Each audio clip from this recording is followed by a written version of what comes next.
เห็นบ่สบายดีทุกคนเดี๋ยวมื้อนี้กะมากินตำบักหุ่งกะปิ่งปลาเนาะปิ่งปลามาจากเซกินกันเลยเนาะ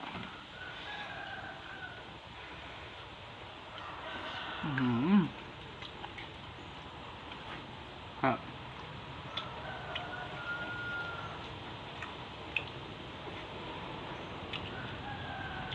ปลาน้ำขึ้นให้เราไปกัดน้ำขึ้นน้ำลงเลยไปกัดเอานะ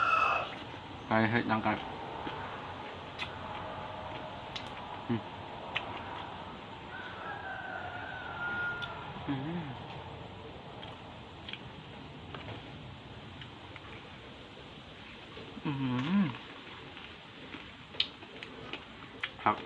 ผักอีตูให้เรามันผักเป็นกับ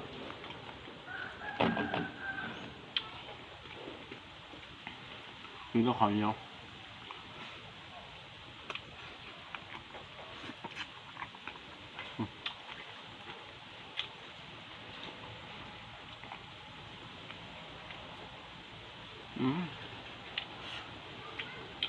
แซ่บเห็นบ่ตำบักหุ่ง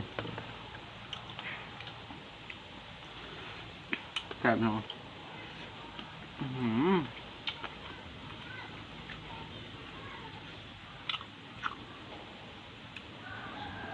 เผ็ดเนาะใช่ไหมพริกลาย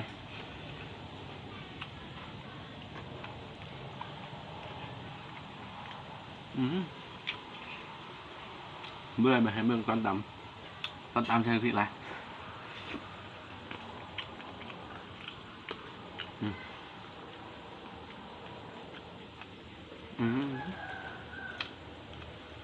นึกออก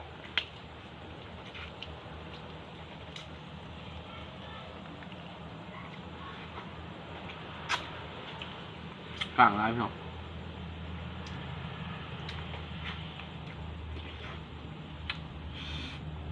เผ็ดค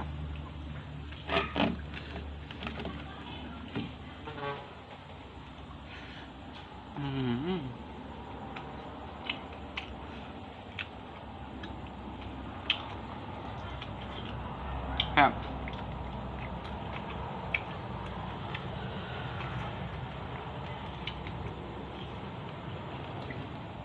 คลิปนี้กับเป็นคลิปแรกมากมากกันได้ฝากกดไลค์กดแชร์หน่อยเด้อเผ็ดร้อยปลา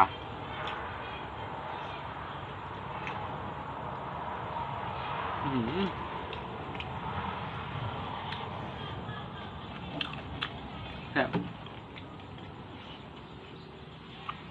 น้ำท่วมเคยบางบ่เคยทำกระสมไหม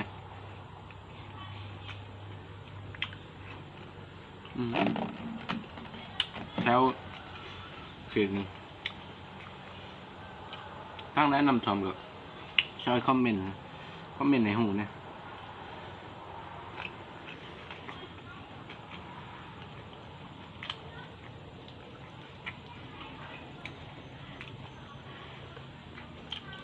เห็นไหม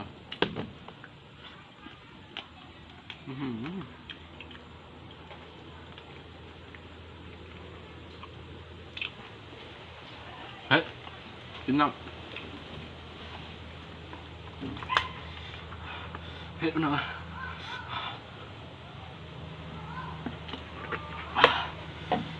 เผ็ดเป็นไร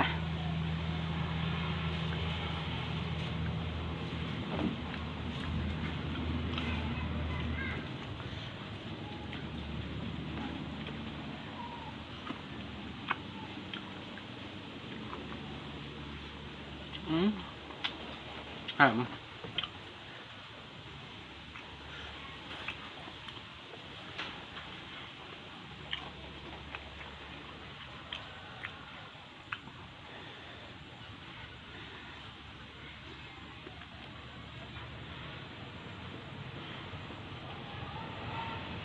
อะไร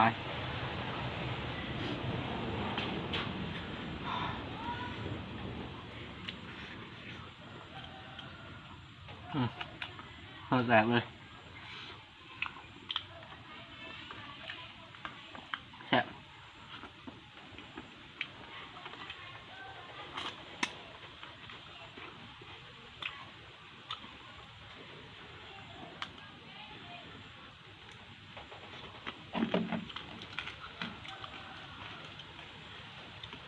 กินคนเดียวครับ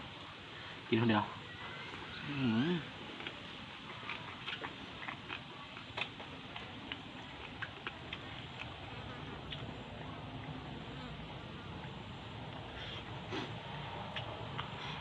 เผ็ดหน่อย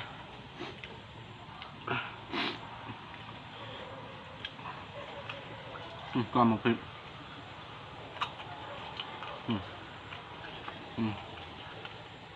ปลาหมกพริก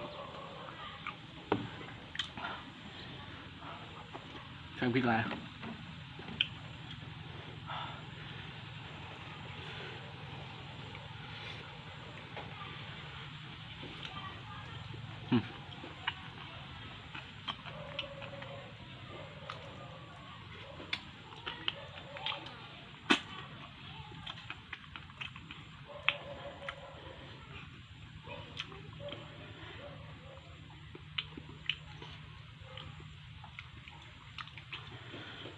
เผ็ด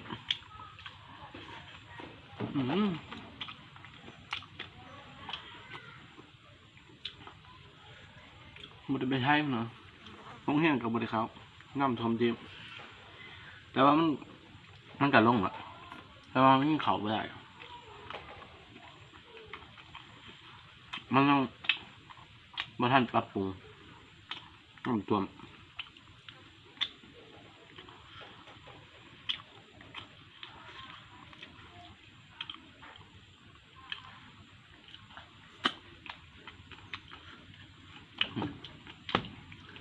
น้ำตาลมะฮุ่งจับ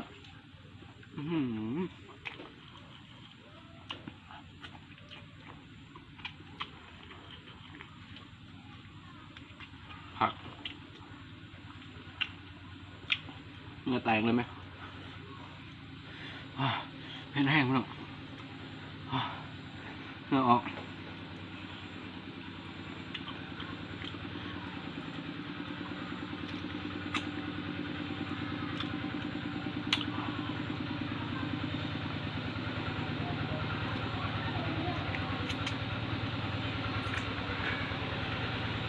เป็นแห้งแค่กระแสบจูให้บอก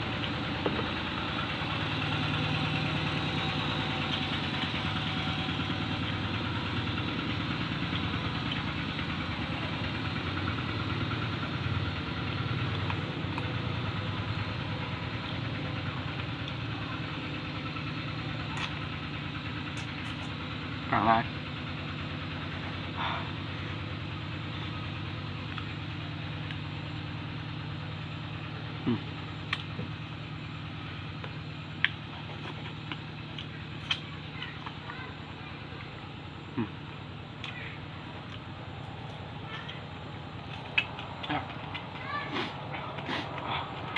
เผ็ดเนาะ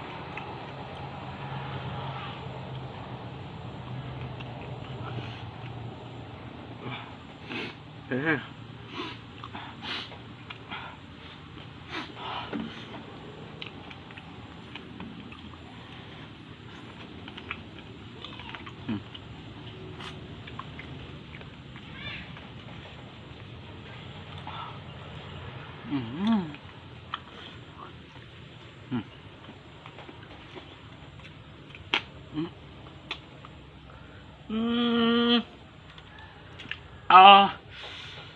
ตายหลอนมึงเอ้ยทำกิน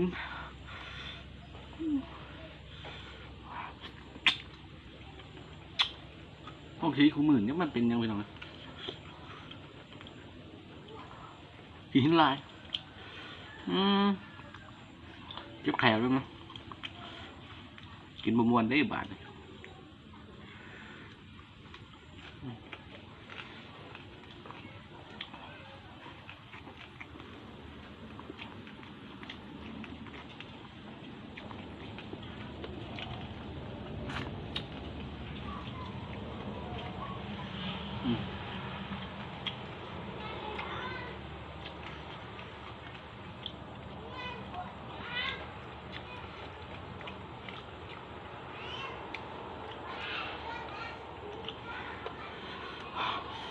ผ็ดหน่อยมีตะตอนพริก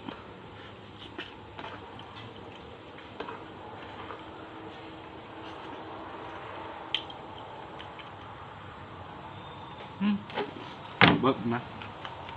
เขาเบิกครับ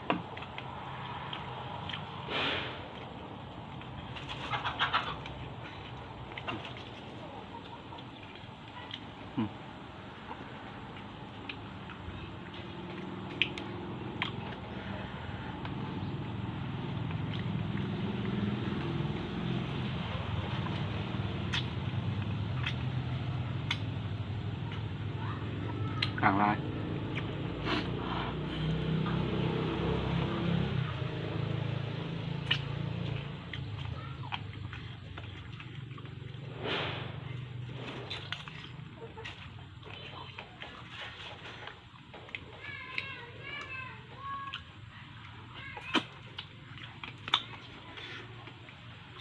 สำหรับคลิปนี้ก็จบแค่นี้เนาะเป็นคลิปแรกมักบ่มักอะไรก็กดไลค์กดแชร์กดติดตามกด Subscribe เพื่อเป็นกำลังใจให้ทักคลิปต่อไปวันนี้แหละบ๊ายบาย